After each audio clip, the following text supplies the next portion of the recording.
that even on paper?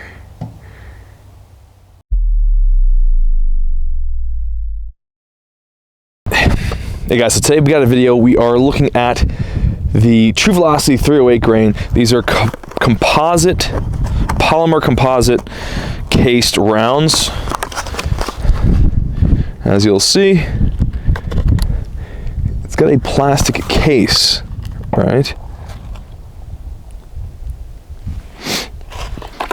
So these go for normally around $70 a box, which is kind of expensive. I've seen them for a while, and I've always wondered, is it worth that price, right? Is it worth 70 bucks for a box of 308 rounds?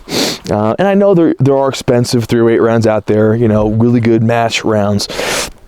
The question is, would this be worth it? Is the True Velocity really worth that extra money? What they tout is that it is, basically they use AI for like precision engineering. I'll read right here.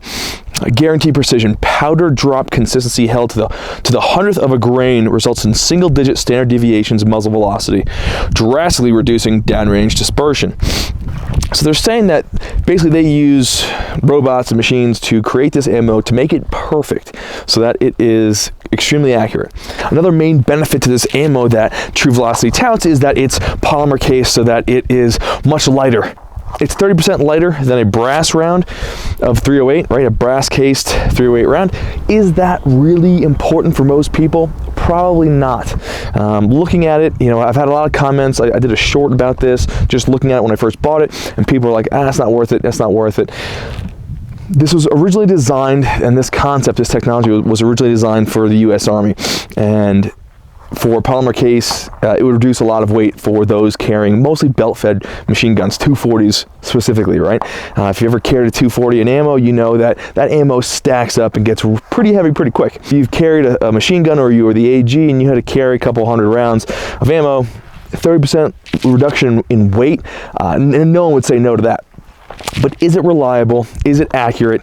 Is it worth it for the regular shooter? We're gonna find out.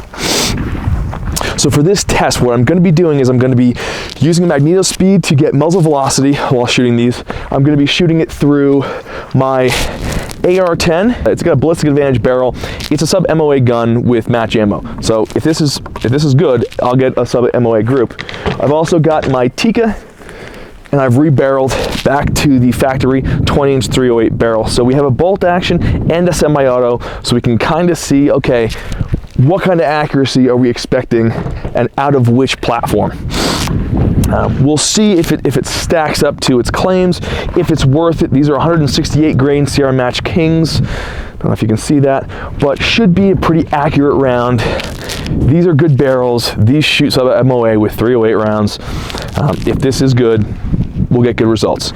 So we've got the target downrange at 100 meters. I'm going to be shooting from my truck here, and we're going to get a very nice stable platform here and see what kind of accuracy we can get downrange. For sure, they are lighter rounds. Let's see how they feed out of this metal AICS mag. We got 5 rounds. I'm going to shoot 5 rounds first, let the gun cool, shoot another 5 rounds. And we'll see how accurate it is out of the Tikka.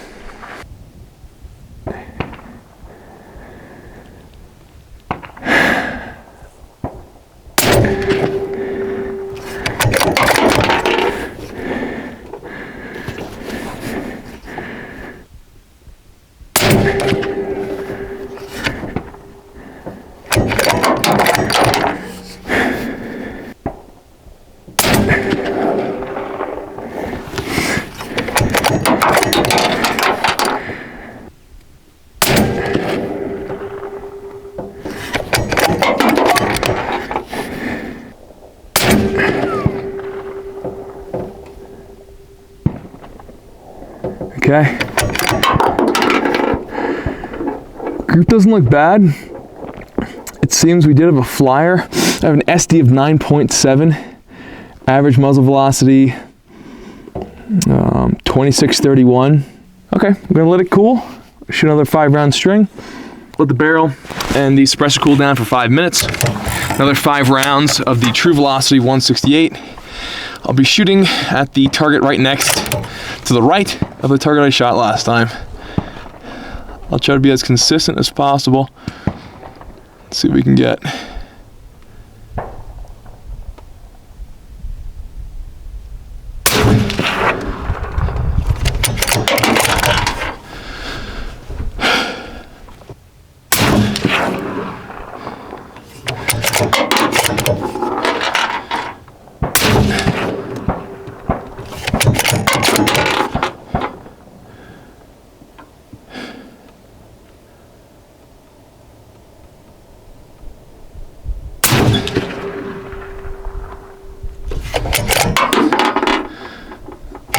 Seemed to be a little flyer right there. I didn't pull that. Wait for the wind to die down.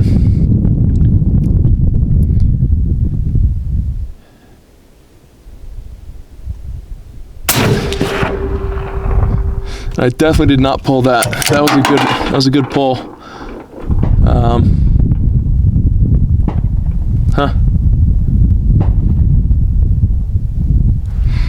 Okay, cool. So let's look at the numbers here.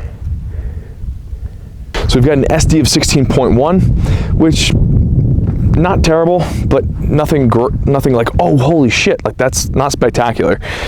We had a minimum of muzzle velocity of 26.05, maximum of 26.58. So there's a lot of room in there, a lot of variation in muzzle velocity. It's okay, right? It's not a crazy spread, but I kind of expected to be a little bit better for that price. So I'm gonna shoot now. I'm gonna switch over the can and the optic over to the AR-10. We'll shoot 2 groups there. After that, we'll go and we'll inspect the groups. Hey guys, so I've loaded up the True Velocity in the AR-10. So I've got this bad boy now. We're gonna be shooting out of her. Different optic because the other scope, which I was using on the Tikka, is it's a little bit bigger, and the objective lens here was hitting the rail. So because of the cant in the mount, could not use that. So I'm using a 4-16. It's not going to be as good. I'm going to try my best. It's not ideal, but we'll see. We'll see how these function in semi-auto as well. That'll be kind of a cool test. So let's do that.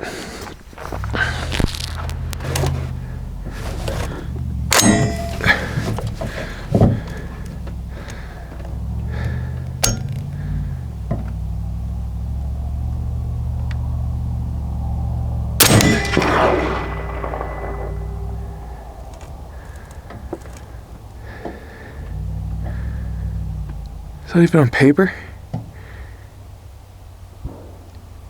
Shit. Okay. I'm gonna come down to the middle right.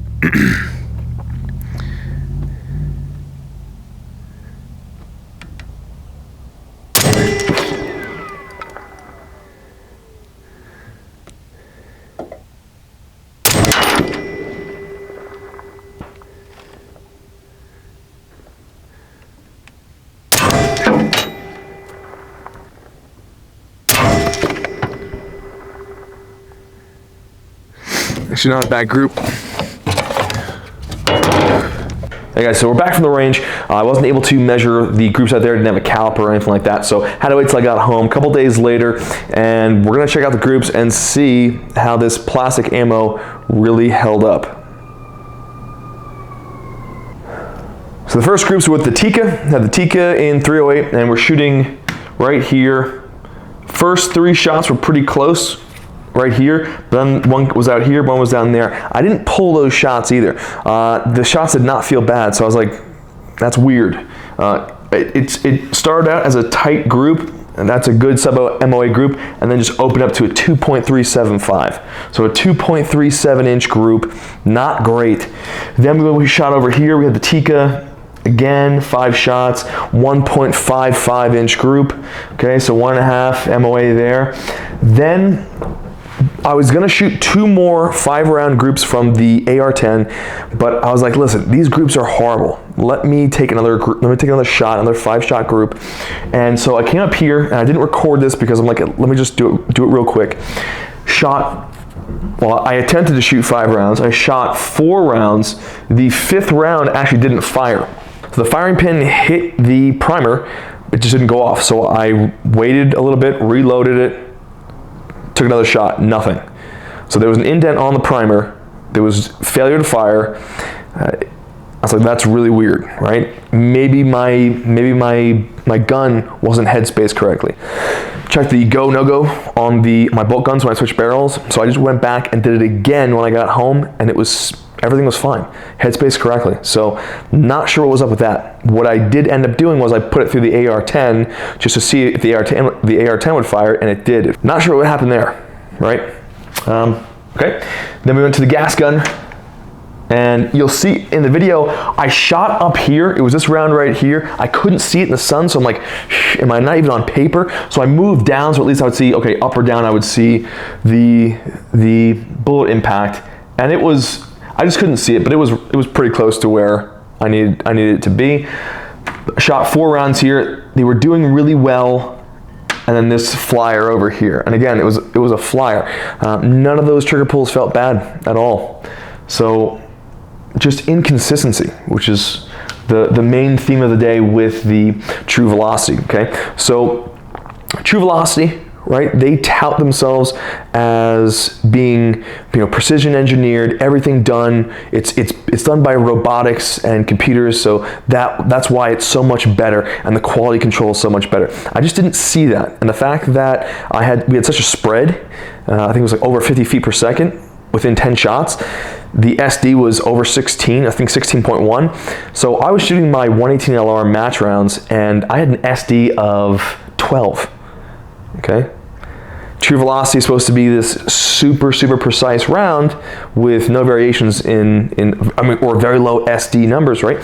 I just didn't see that. So those were the numbers. Again, we weren't able to get it under 1.31 was a 4-shot group I had, the 3rd bolt gun group that I took, which I'm pretty surprised, right? And I mean, shit, I shot a sub MOA group I was testing out AAC ammo, 168 grain from Palmetto State Armory, their ammo, and that'll be a different video, but I got a sub MOA group shooting that day out of the same bolt gun, out of the Tikka. So, the groups weren't great that day, including the AACs. There were some good, some bad. That'll be a different video. But I kind of felt like, shit, man, maybe I'm not a good shot. So I went to the range yesterday, brought out the Tikka, and decided to retest my zero. I put my scope back on. Those are 5 rounds. I measured that 5-shot group. It's 0.56 inch group.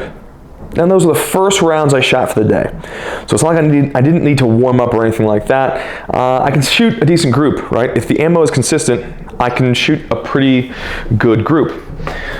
That's just not what I saw with the True Velocity. So I've shown you the facts.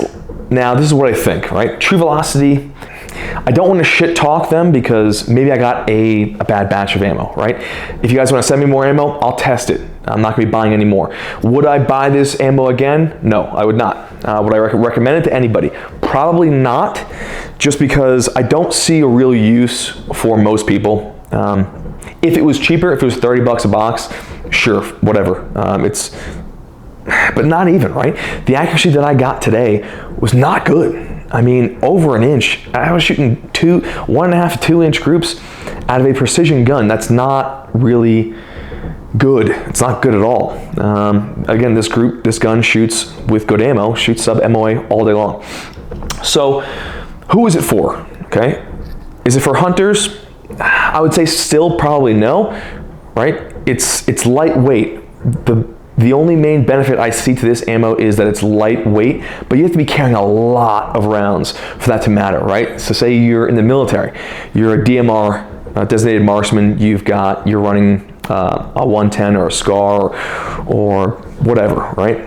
any large frame gas gun, you've got 7+ mags on you. Yeah, that weight savings will probably be pretty nice. You're a 240 machine gunner or an AG and you're carrying hundreds of rounds. Again, that'll be a nice weight savings. For anyone else, people were commenting in the previous plastic video, right, that, well, if shit hit the fan, it's good for, you know, preppers, because if you got to bug out, it's less weight to carry. How much weight are you carrying on your back? Like, where are you going, where are you bugging out to with hundreds of rounds of 7.62, right? You probably have a car or a vehicle or something like that. That's a whole another video, and we can do a video on that, right?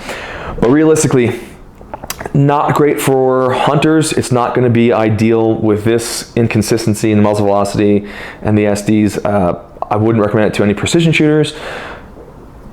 So anyone except for the military, I don't see this as a pro, right? If you're military, it's not up to you what ammo you get, but for machine gun ammo, yeah, I would take this. This would be great. It doesn't need to be that crazy accurate of a round for machine gun rounds. I can see that, but for anyone else, I would say no, don't recommend it. I wouldn't buy it again. That's just my opinion, but the opinion's backed up by, I just showed you those groups. Now, maybe these rounds just didn't like this barrel, the barrel didn't like these rounds. Maybe you've shot it, maybe you've gotten great accuracy. If you have, comment below, let me know.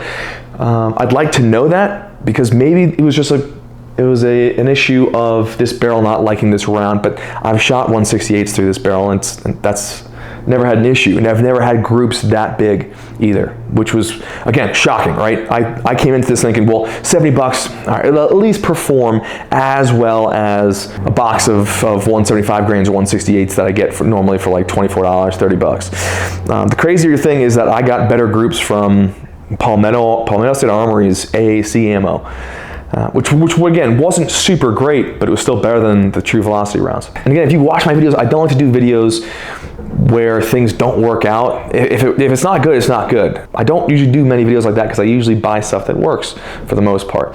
I was very surprised. So, interesting.